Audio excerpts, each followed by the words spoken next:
It's just a good time here because you see this crew is here, and we are fresh faced. We are, it's a little warm outside, but we're all inside, all nice and cool. But if you guys do not know who we are the Recap family. Each and every Monday at 5:30, we come back to recap the amazing word that we were blessed with for our Sunday encounter services. So as you guys are coming into the chat room, as I always say, welcome, welcome, welcome. We want to say thank you guys for joining us. It's a pleasure each and every Monday just to, host this conversation and, just see your comments, you guys being engaged with us in the comments. So as you guys are coming in, I want you guys to do three things, all right? I want you to first share this broadcast because you don't know who needs to hear it, right? We want to share all over Facebook. Second thing is I want to know how you guys are feeling today. Let us know in the comments where you're tuning in from, how you feeling today. If you're outside, you're getting this nice weather. And then third, I want you to invite someone, tag someone right now and let them know that we are on so they can enjoy this conversation as well. I am so excited to talk about today. Listen, we were fed. We should be still full from what we were fed this Sunday, right? But before we get into all that, let me introduce this amazing panel. Up top with me is my good partner in crime, my sister Des. We missed her last week. Now she's back to drop some more knowledge this week, right? Sister Des up here with us. And then next to Sister Des, we have, who other than Rev Rich? We have Rev Rich here. He drops the wisdom, the knowledge, and all that. And then under Rev Rich, we have our incredible social media director, the one that yells at us behind the scenes. Oh, I didn't mean to. I would never do that. And I just realized I'm missing an earring, so. Oh, it's all right. You look good. You still look good. You still look good. Thank you. And then next to Sister Maya, I have my good brother from another mother. We held it down yesterday on Engage. My brother, Deacon Antoine McGee. What up? And if you guys do not know, I am Brother Kevin. And again, I want to say thank you guys for tuning in and joining us. I see Sandra's here so far. Keisha, you guys are tuning in. Yes, Sandra, I'm in the house chilling too, like keeping the air going. Like it's one of those days. I went outside for about 15 minutes and I'm just like, nah. This ain't not for me. Good evening, Keisha. But as you know, I always say, please make sure that you guys are sharing. I'm going to share on my phone right now. But as I do that, I want to ask how the panel was. How was your weekend and everything? How are you guys feeling today? Go ahead. It was feeling good today. Still on high from everything that went down yesterday from, both services. And then the discussion last night with Bishop and Pastor Nick and some guests that were there. Just a good Men's Day. As much as I might dislike to say that, y'all did your thing. Well, it was really good. The cream always rises to the top, so Oh, okay. that's how it goes. It was something for everybody there, but it was a wonderful Men's Day. Yeah. Also, I love that. You see how we're still dropping knowledge. The men are still dropping knowledge even after Men's Day. It's still running. This battle of the sexes thing that our church does is hilarious. I love it. Oh my gosh. We see you, Willa, tuning in from YouTube. How about you, Sister Des? How was your weekend? We missed you last week. We're so happy that you're back. How are you feeling today? I'm good. I am happy to be back. Like we said behind the scenes, it felt like I was gone for like a month, even though all I did was miss 1 week. No, I feel good. I had a really good weekend. Good. Awesome. And last but not least, Deacon McGee. Weekend was great. Went kind of fast, as always, but weekend was good. And excellent Men's Day. I saw myself on the screen more than I would like to. Yeah, I like seeing you up on that screen. But you did the yeah. Listen, I was like, oh geez.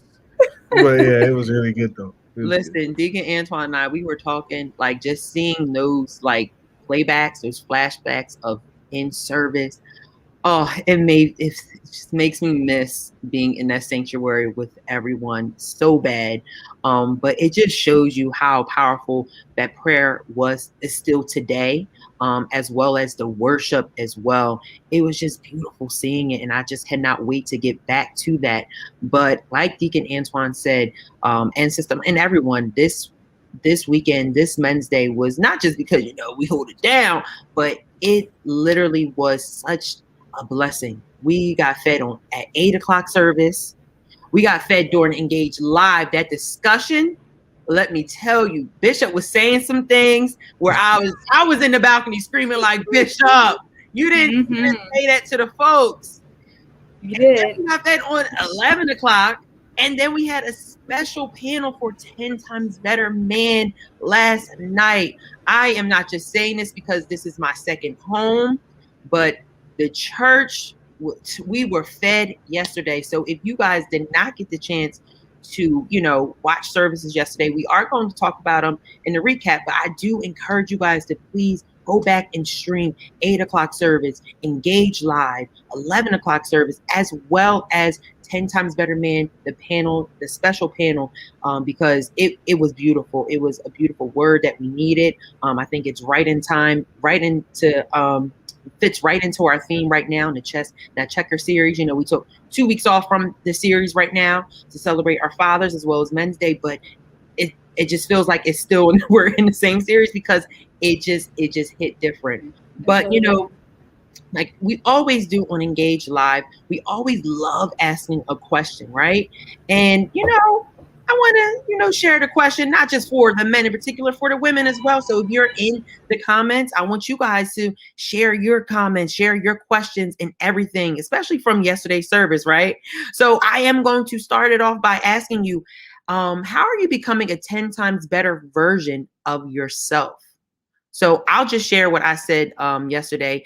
I shared with Deacon Antoine that I feel like a way that I'm being better for myself or becoming a better version of myself is putting myself first when it comes to certain situations and knowing how to say no to certain people or to certain situations or scenarios. Because before the pandemic, I was always that person who was doing this, doing that, helping this one, helping that. And I never took time for myself and also my relationship with God. So I feel like during this time, I've been taking more time with myself and building a closer relationship with God and his word, just by doing the recap and everything, just going back through the scriptures and actually marinating and let it resonate in my understanding. So I would say that that's how I'm becoming a better version of myself, if that makes sense, right? Mm-hmm, definitely. So, go ahead, Sister. I agree, trying to become a better version of myself and spending that time with God and devotion and, sometimes with all that we do, in work and whatnot, it can be easy to put that stuff to the side. But I've really been trying to make an effort of putting it first and having that be the first thing that I do in the day. Because I think it just sets the tone for how the rest of the day will go. And it's been funny to see how the results of that come out in different ways in life. So, yep, that's how I'm hopefully becoming a 10 times better version of myself. No, we see it too. We see it. Okay, good. Go ahead, Deacon Antoine. Would you like to share? I know you shared yesterday on Engage, but would you like to elaborate? You can hear me? Everybody can hear me? Yeah. Yep. Okay, because this was looking weird for like 2 seconds. But what did I say yesterday? Jesus. Oh, yes. Okay. That's that 49 kicking in. That's that 49. Okay. All right. Okay.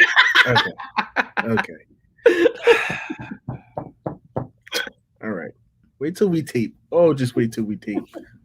Anyway, I was gonna say self-care is a big one for me now.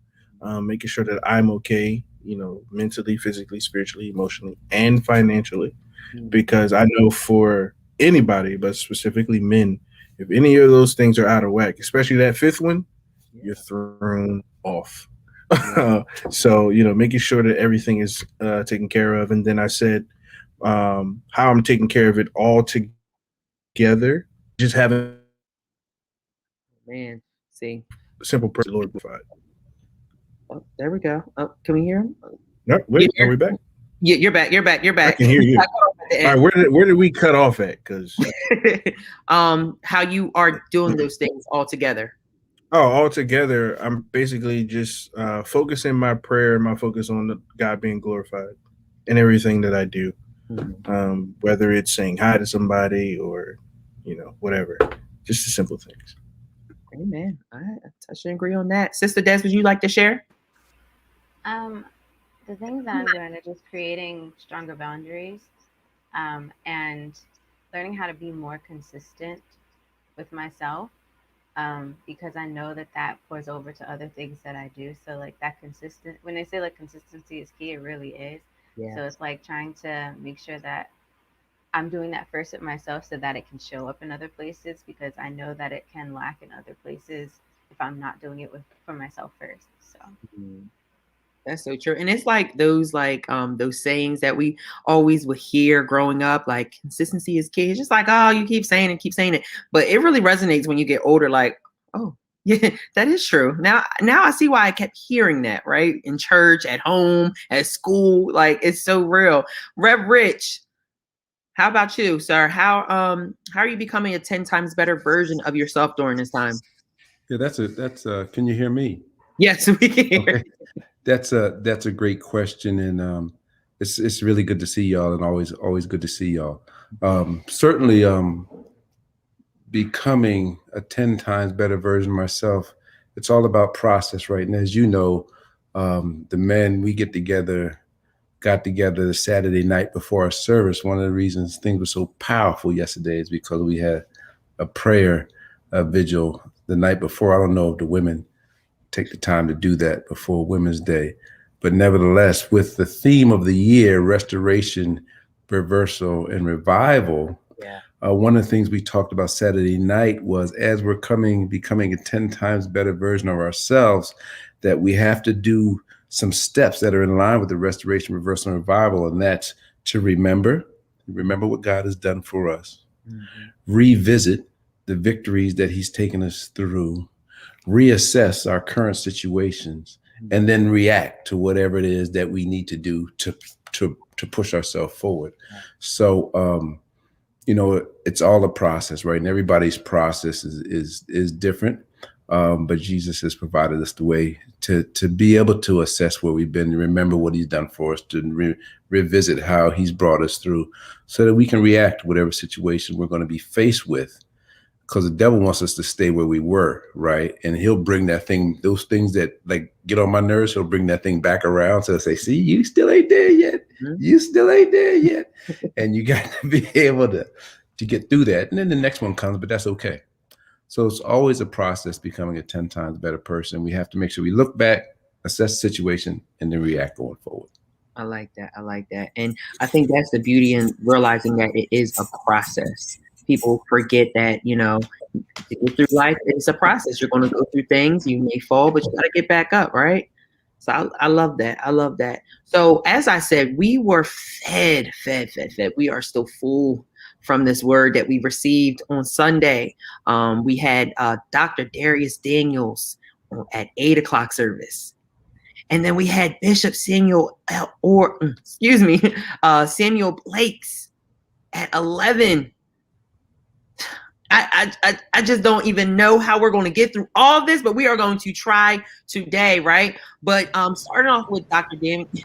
Darius Daniels for 8:00 service, he titled his sermon, "Throw Them Hands." Now, listen, it took me to a place where I'm like, hold up now. And also, I'm a visual person, so this man of God being in the ring, I was like, oh, I like this. I'm ready for this. I'm ready for the sermon. I'm a visual person. I need the visual aid. He's putting the boxing gloves on. He gave it all to us. So I can listen. That man of God was preaching yesterday, and I cannot wait to talk about it. Like I said, it was titled "Throw Them Hands," and he came out of the book of Psalms, chapter 18, verses 33 to 34. Dr. Daniels stated, "How far I go, how high I go is not just dictated or determined by who I am. It is also equally impacted by how I am. Your attitude affects your altitude. Your disposition determines whether or not you'll reach your destiny. We learn that the scriptures are filled with all types of animal-like metaphors used to describe the nature and character of the model man, a man named Jesus. There are two dominant metaphors that you cannot overlook, one being the lamb. It's important to be lamb-like because we need to learn from the lamb and live like the lamb. But some people only see the lamb in you and they don't know there's the other side to you. The other side of you is the other metaphor that we see used to describe Jesus, which is the lion. You have to know when to be lamb-like and when to be a lion. The lamb went to the cross, but the lion came out of the grave. So, listen, Bethany family, we were fed. So I want to see you guys in the chat putting your thoughts and everything. But I am going to ask the panel, what are your initial thoughts of this sermon? Throw them hands. So, like, you know that song by Toby? It's like, try Jesus, don't try me. Yes. That's immediately like what I thought. I was like, oh, okay, you know. But then knowing that it was going to obviously tie into, you know, how it was just going to still be so full and so much word given, you know what I mean? I had that joke in my mind, but it was just powerful, you know, and I knew it was going to be, you know. Right. I like that. Rev Rich? There was so much, there was so much in there, whether it was the people in your corner that, you know when to throw in the towel for you, to, you know, knowing where your strengths are, you know, knowing how to stay grounded, you know, making sure you're trained, you have to be trained properly. All those things. He was dropping some serious nuggets throughout that. And you know that you've been fed when a day later, 2 days later, a week later, you still remember what he said. Yep. You know, that's my test. If a week later I say, what did he preach about last week? Then I didn't, you know, I'm not saying maybe it was me, but most times if I can still remember it, you know, he was dropping some nuggets. Just the little things. You don't have to do them all. Just take the one. Just take having the people in your corner or making sure you're in the proper training. You know, just those things are things that you can use in your everyday life. And as you said, Kev, the symbolism that he had by being in the ring was just wonderful. It was wonderful. Such a beautiful visual aid. Deacon Antoine McGee, would you, because we talked about it, but let's share it. Let's share it on air. I ain't got no words for y'all, but overall, that message, sheesh. I think it was more the visual, you know, and seeing him in the stage, having people in the corner, in the ring, and having people, you know, in the corner, and it looked like a gym. And then on top of that, what he was saying, you know, and how you can apply that practically to your life now, whether you're a male or a female. Right. You know, it was some key wisdom nuggets in there that I think, you know, I'm pretty sure we're going to unpack a little bit of them, but I think a lot of people need to go back, get your notebook out and jot those things down and start seeing where you are, you know. Most definitely. The other thing that was beautiful about it, I thought, was regardless of whether you are unsaved, brand new Christian, seasoned, been walking with the Lord, you can understand what he was saying. You know, sometimes, you know, Pastor, you know, Bishop always says, when you get deep, then you get dumb. He brought that thing. It was so simplistic, but so real that it resonated and it touched it wasn't anybody he missed in his speech because of how he presented it. Right. I love preachers that can do that. And it is an art. It's a gift also. Yes. And what I do love about our leadership in particular is that they know how to bring the right people to teach us. They are never going to bring someone that is out of sort where we're not going to learn anything. And that's what I love, especially for Men's Day, because we are celebrating our men of Bethany on Men's Day, but the word was for men and women. Like you you were both able to take something from it, right? That's right. And I have to comment on my better half statement right there. He said, and he was wearing sweats. He was in training.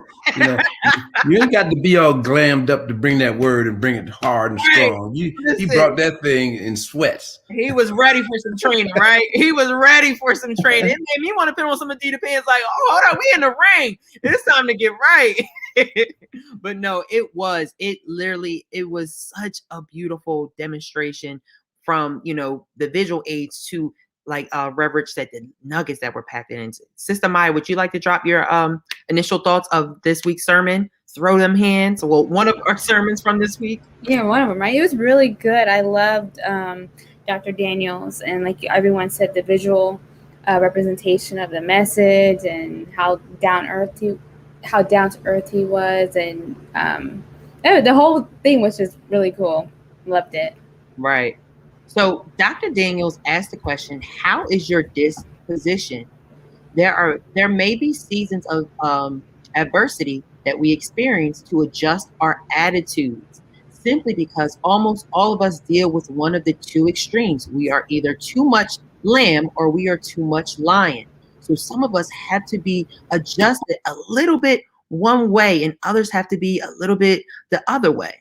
Dr. Daniels stated that God is teaching us how to be a lion because all of his promises are occupied with opposition, and your willingness to and ability to overthrow the opposition determines whether or not you possess the promise. It's the attitude that determines the altitude. So let me ask you guys, he started with this statement, and I just want to hear your thoughts about it, that our attitude determines our altitude. What are your thoughts about that statement?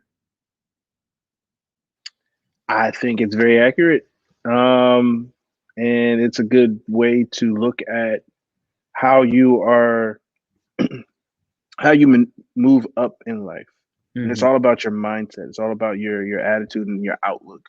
You know, if you have how can I do this? If you have a very, I guess, melancholy or not melancholy, if your disposition's off and someone's trying to promote you, you know, as Bishop says, every conversation is an interview. So, for instance, if he was to come up to me and say, "Hey, how you doing today?" and I'm just like, I don't want to talk to you. Mm-hmm. Next thing you know, you just canceled yourself out of the process because every conversation is an interview. Mm-hmm. So when you start to have that attitude of gratitude, and, you know, even if you're having a bad day, putting on, you know, that joy of the Lord, you start to see how you begin to elevate. And I think that was an amazing point, you know, to start off the message, because now it starts you thinking, you know, it starts you getting your mind right before he gives you the boom bap that he was giving us, you know. He was giving us the 1-2 back and forth. So we just had to get ready for that. So, yeah. And you know what I love about that statement in particular is that it shows us that no matter how long we've been saved, God will humble us.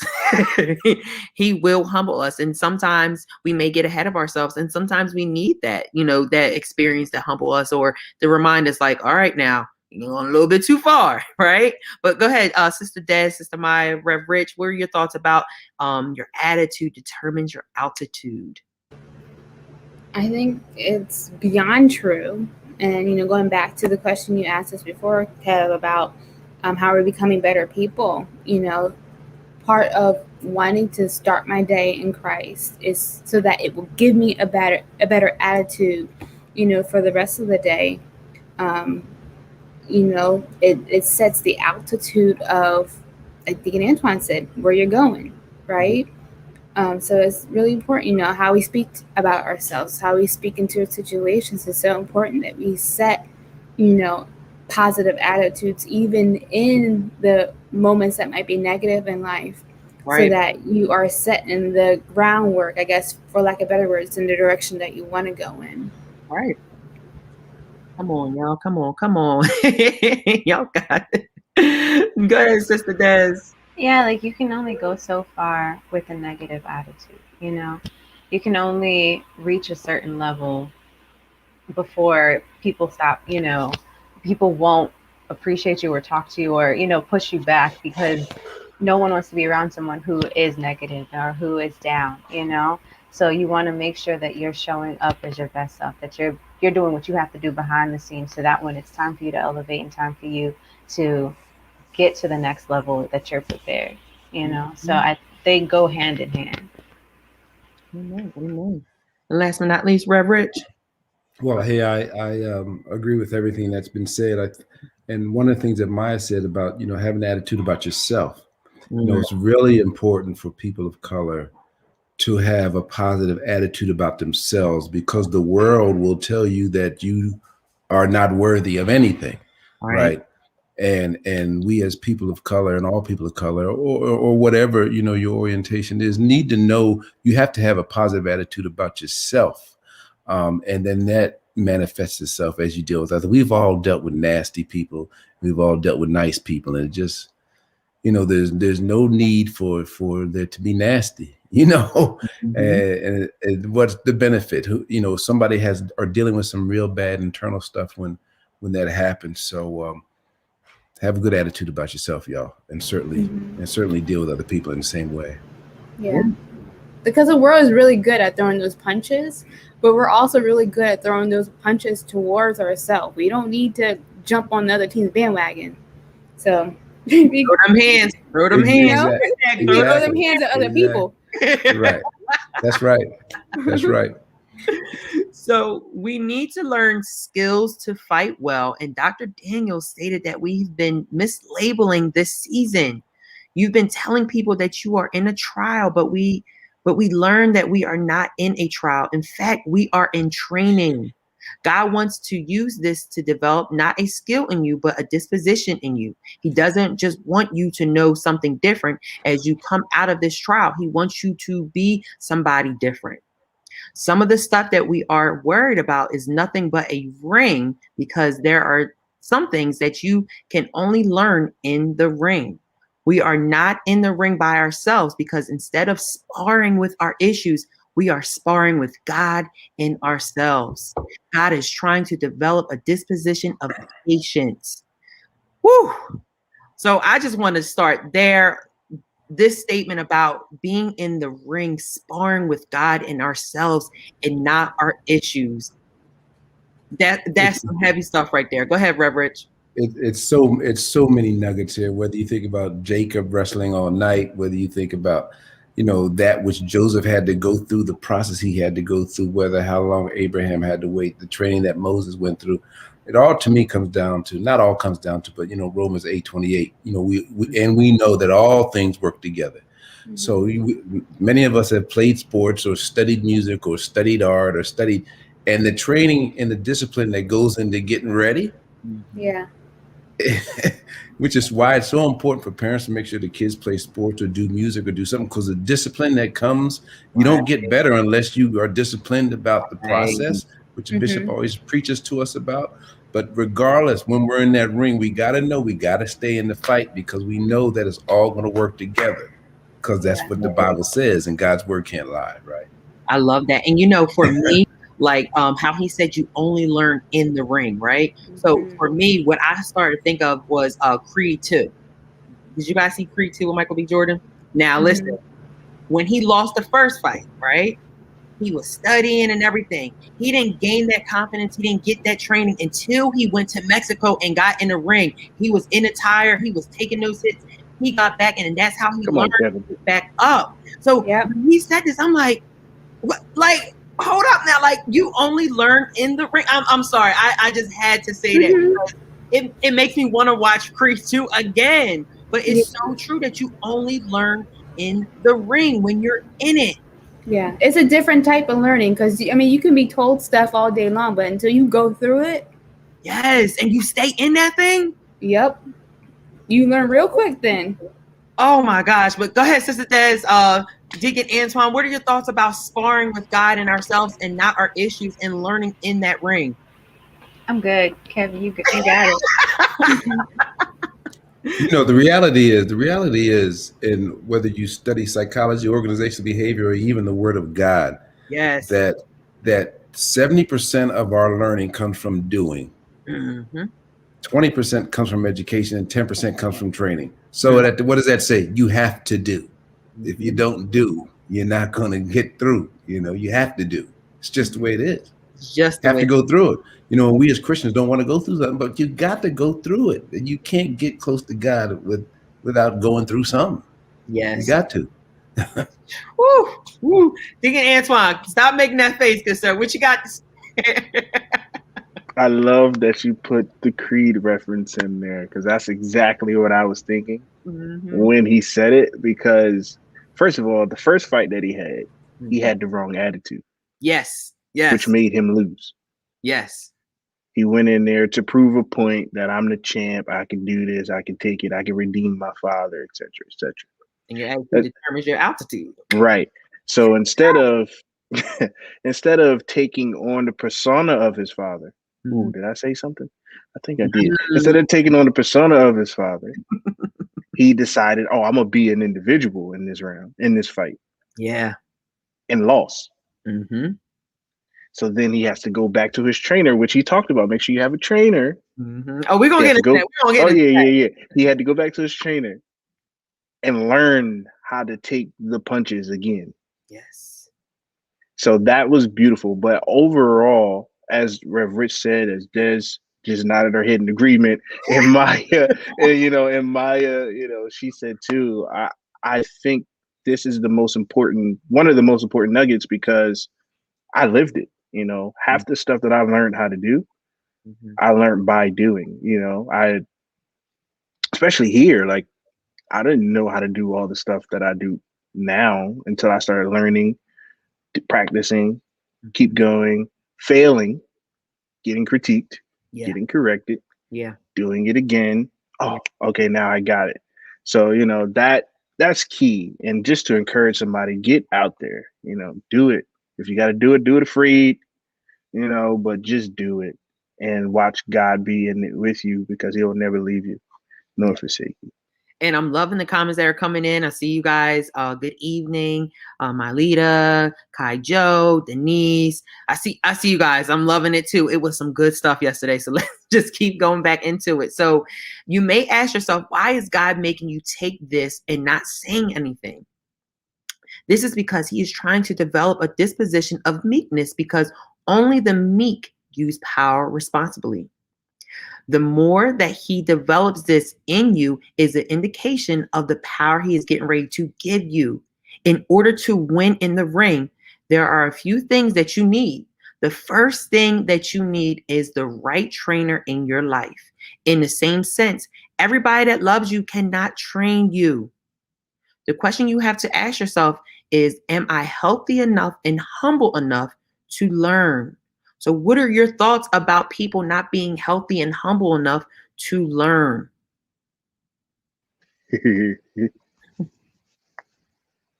Okay. I'm gonna try to do this in 1 minute or less. Okay, here we go. So here's my thought. All right.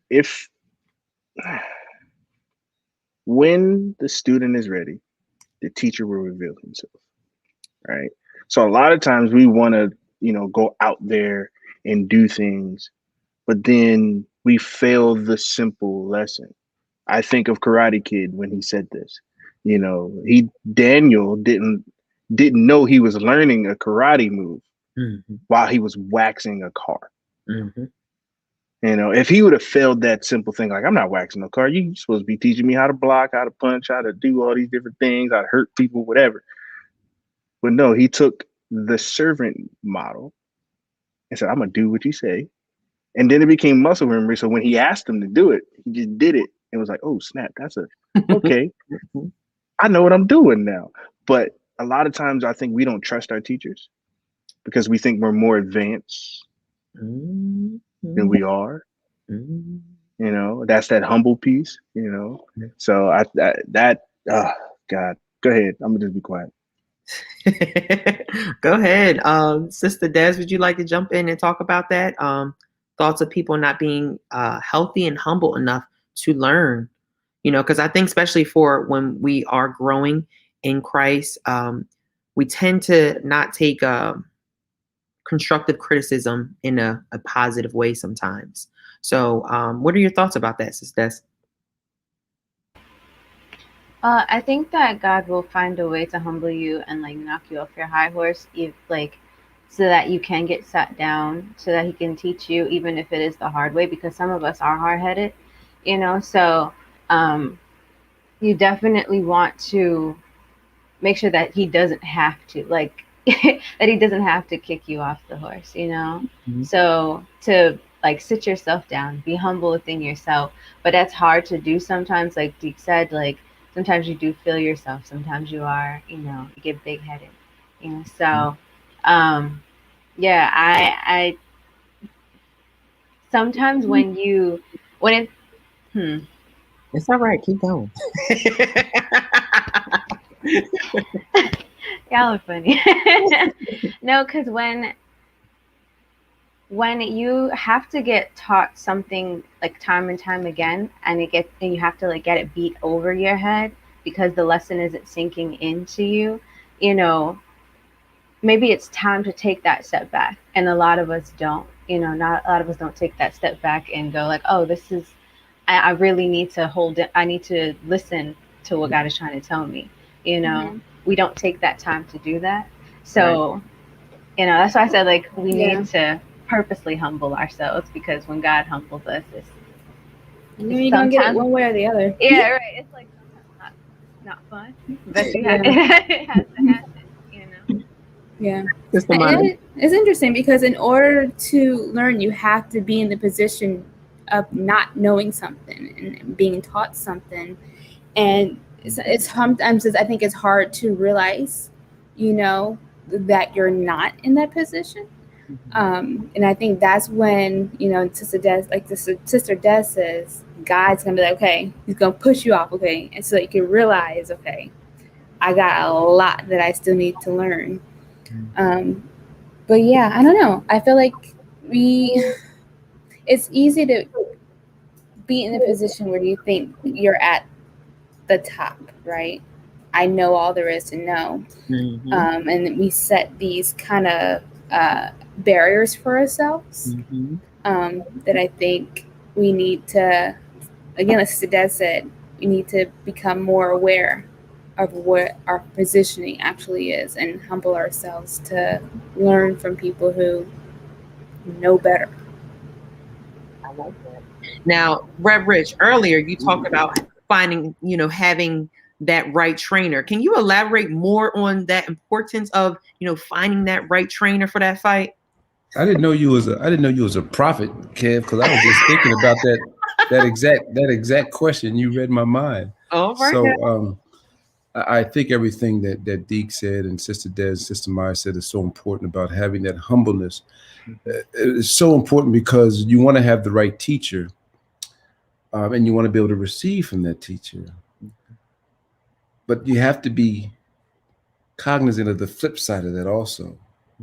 And that can be very sensitive when you have a respect and an appreciation and a relationship with your teacher, is that sometimes you have to move from that teacher.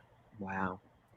Because sometimes in order to grow, you got to go and you got to go to another teacher. Right. And a lot of times that's hard for folks to see. That's hard for folks to do. And it's not saying anything bad or against the teacher you had. Right. But it's not only about picking that right teacher.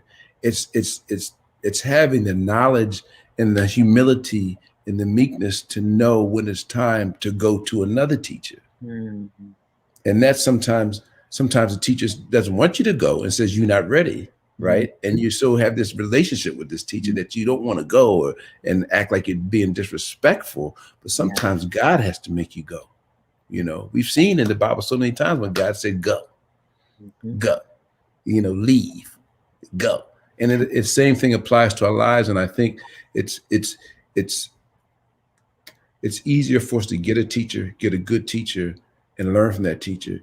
It's very hard for most people. Now there's some that do it very well, but most people just say, okay, time for me to go to the next teacher. Yeah. So you got to have the right trainer in all of the various processes in our lives. Right. And sometimes it changes. Sometimes it doesn't, but sometimes it changes. Whew, see, you see that's why I call it. He drops the wisdom, drops that knowledge. So the second thing that you need in order to win in the ring is the right people in your corner. If you ever watch boxing, in between rounds, the boxer goes to a corner, but they go to the corner not for isolation, but to rejuvenate, right? There are some people in that corner that give the boxer water so they do not suffer from dehydration. And some of us are losing in life because we are dehydrated. Because when we go to our corner, we have people who don't know what to give us. Do you have people in your corner to hold you accountable to your potential? The right people in your corner also know when to throw in the towel, because some of us are doing things that we need to stop. So this is a biggie. This is a biggie. I'm telling you, each component to winning in the ring has equal importance, but I feel like this is a major one for us, because sometimes it's people that we love dearly that are not helping us grow, and we do not know how to disconnect. So can we just elaborate on that? And if you have experienced that, what advice would you give someone that's experiencing that now, that they have people in their corner that they love dearly, but they're not helping them grow? What advice would you give them? Okay. This is a compound question, but I'll give you a simple answer. What I did was first, sometimes you have to assess, is it you or is it them? Okay. Are you lacking the discipline to say no and to separate yourself, or are they draining you? And then, once you make that decision, once you make that assessment of who's in your corner, how they're benefiting, how you're benefiting from the relationship and how they're benefiting from the relationship, make sure it's 50-50, not 70-30, 50-60, 50-50. Once you make that assessment, if they're good, you keep them. But if they're not, here's the biblical way to do this. And I learned this from Abraham when he had to dismiss Ishmael and his mother. Got him up early, had the conversation, gave him a blessing, sent them on their way. So you have not saying you got to have the conversation at 6 o'clock in the morning, but you have the conversation early. Don't let it linger. Once you get the revelation, don't let it linger. You have the conversation. You give them a blessing, whether it's verbal, something, a gesture, whatever, and then you depart and let them go into the hands of the Lord. And then that works for me every time. And it's just simple. But if you wait on the Lord, you don't have to do what Abraham did, because he shouldn't have did that to begin. Correct. We've all been. If you we've all been there. Right. But no, I think for me, we always talk about having the right people around you and surrounding yourself with the right energy and everything. But what really stood out to me, and I actually recorded this part and sent it to a friend, is having people in your corner who know to throw that towel in. Now that says a lot. So when you do have that person, how all right, without being mean, but you may have someone that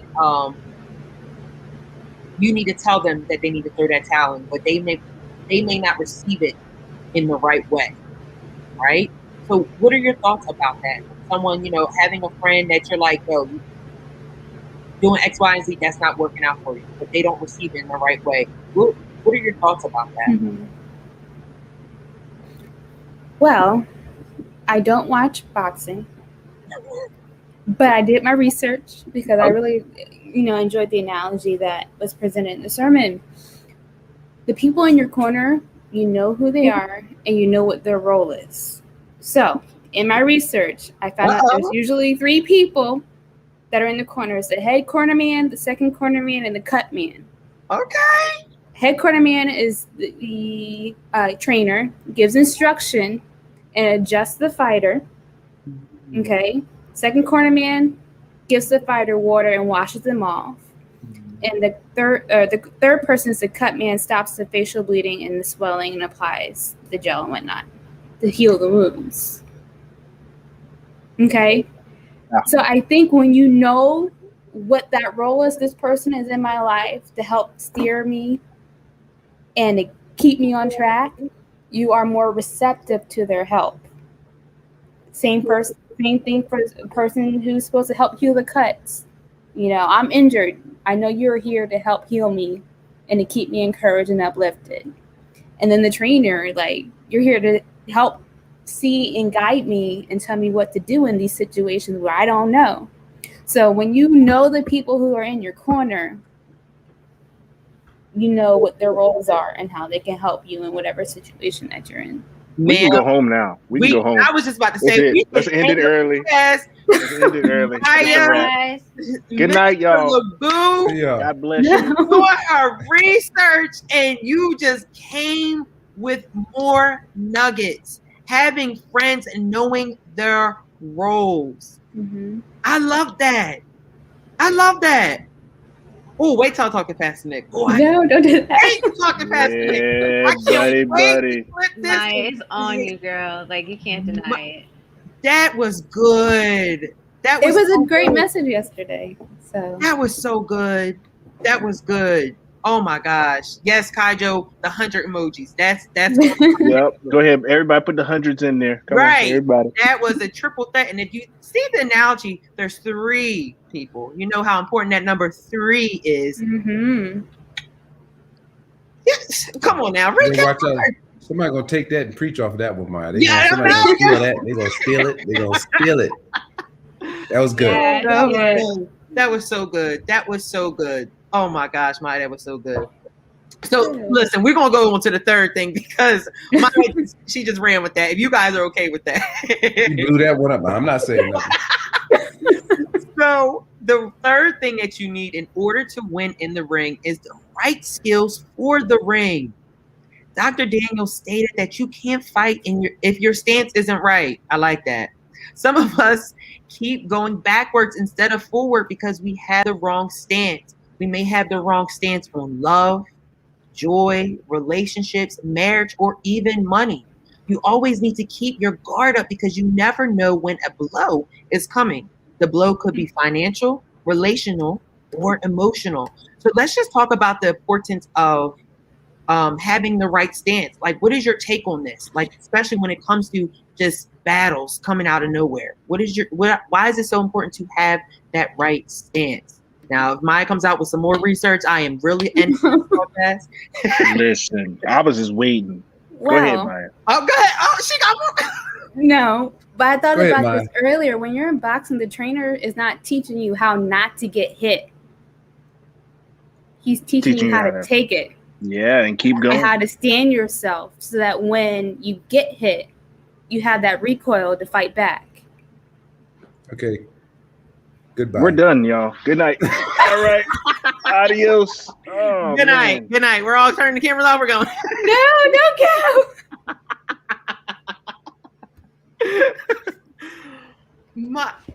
Listen, Ma'am. ma'am. I'm gonna put this in your mailbox, okay? Right. Next time we film, listen, I'm gonna listen. I hope your parents are watching because they should be proud because you are teaching. Whew, she is knocking these questions out the park, y'all. Sorry. No, it's Sorry about. It's so true. It's so Keep going. keep going. It's so Yeah. true because that stance, you gotta always have it. You gotta always be on guard. Not that you always have to be, and I think people may take this the wrong way, not on guard, like you gotta always be like, oh, something's about to happen, stuff like that. But you just have to be prepared, right? Mm-hmm. That's what I looked at when he said that. You about to say something else, sir? Oh, No, okay. my mom's watching this, so I can hear her laughing. You love me, Mama LaBoo. You can answer. Are you gonna add to that? I was gonna say, I didn't box, but I took the little class or whatever, and the first thing that they taught us was the stance, and And the thing about boxing, your stance plays to your strengths. Mm-hmm. So if you are southpaw, what are they? Right-handed, I think. Yeah, southpaw is right-handed, and then left-handed fighters have a different stance. I don't know what it's called. See, I didn't really go that far in the class, but I know that your stance goes to where your strong hand is. So if your right arm is your power arm, they're gonna make sure you're leading with that arm. Mm-hmm. So it's quick to get the jab out, quick to get the hook out. Most good boxers are versatile. So understanding the stance is knowing, okay, how do I have to protect myself, but then also attack back if necessary. And that's the same thing where, the Bible says, doing all that you can to stand, or to stand still and see the salvation of the Lord, is knowing where you're planted, where you're seated, where your stance is, where you built your foundation. Because as we've been taught, and there was an analogy with Bishop and Pastor Nick, the storm will come. Yeah. And we know how wind is. It may come from the north, it may come from the south, west, or east, and you don't know where it's going to come from, but you need to be ready. Mm-hmm. But then you also need to be ready to tell it where to go when it comes. Yeah. That's why Jesus was able to speak to it. Like, okay, you go back that way because that's where you came from. So that whole aspect of stance is important, because if you don't have the right stance, as he was alluding to when he wasn't standing right and he was just able to get pushed back that easily, that's a problem. Yeah. In the spiritual sense too, because the enemy knows. Mm-hmm. He studies us more than we study ourselves. Exactly. And he's able to kind of just be like, oh, okay, if I just hit this one part on you, your fault. Right. Because you're not solid enough to withstand those darts. Whew. So the fourth thing that you need in order to win in the ring is the right stamina for the round. Dr. Daniels does not want us to confuse the round with the fight. Some of us are defeated because we thought we lost the fight, but the bell was not an indication that this is the end of the fight. The bell is an indication that this is the end of the round. Those difficult seasons that we experienced were only a round, and the bell is getting ready to ring again. And it's time for us to get back out there and fight. Now, as I said, we were fed. We're still full from this word. And this was just the first sermon. But as you can see, the first sermon was, the second sermon was, the discussions on Sunday. So we want to encourage you guys to please go back, because at 11 o'clock, we had Bishop Samuel Blakes, who talked about being a man. And that man was dropping some nuggets. But because of time, we can't speak on it. So what I do want you guys to do is to please go back and please stream 8 o'clock service, 11 o'clock service, as well as Engage Live for that discussion with Bishop and Pastor Nick. Because it couldn't be a Men's Day without our incredible leadership dropping some nuggets as well. Bishop said something that I don't even want to repeat. Y'all just have to go hear it. And then also with that panel in the evening, before we go into the announcements panel, are there any final thoughts about this sermon in particular, or anything that we experienced this Sunday for Men's Day? It was a great moment of recharge, a great moment of hearing voices that are not strangers to us, that were able to speak life and stay on par with what Bishop and Pastor Nick have been teaching us this far. And I'm just excited for what's going to happen after this, and maybe some creativity that may be sparked in individuals, for what they saw and heard. And I'm excited. I'm just excited. Yeah. I just wanted to echo what you said, Kev. Just go back and watch it again. It's on Facebook. It's on YouTube. Powerful messages that will really, truly bless your life. So do go back and watch them and share them so that your friends can be blessed as well. Amen. I agree. Go ahead, Rev Rich. No, just don't be afraid to let folks know how Men's Day, you tap on that, chestnut checkers, you tap on to that getting a word from the Lord. These are life-changing things that if you apply them, not just hear them, but then apply them, you'll see God do some wonderful things in your life. Amen. Amen. And last but not least. Hi. Hi. Whenever I was like, oh, Rev Rich is gonna, now we all have to say something. Because I didn't have anything to share. No, but in like summing up the message, like remember to be humble, but also stay grounded and keep your positioning in order so that you're prepared for what God has. Amen. So again, we want you guys to go back and stream and just let everyone know what we had going on for Men's Day.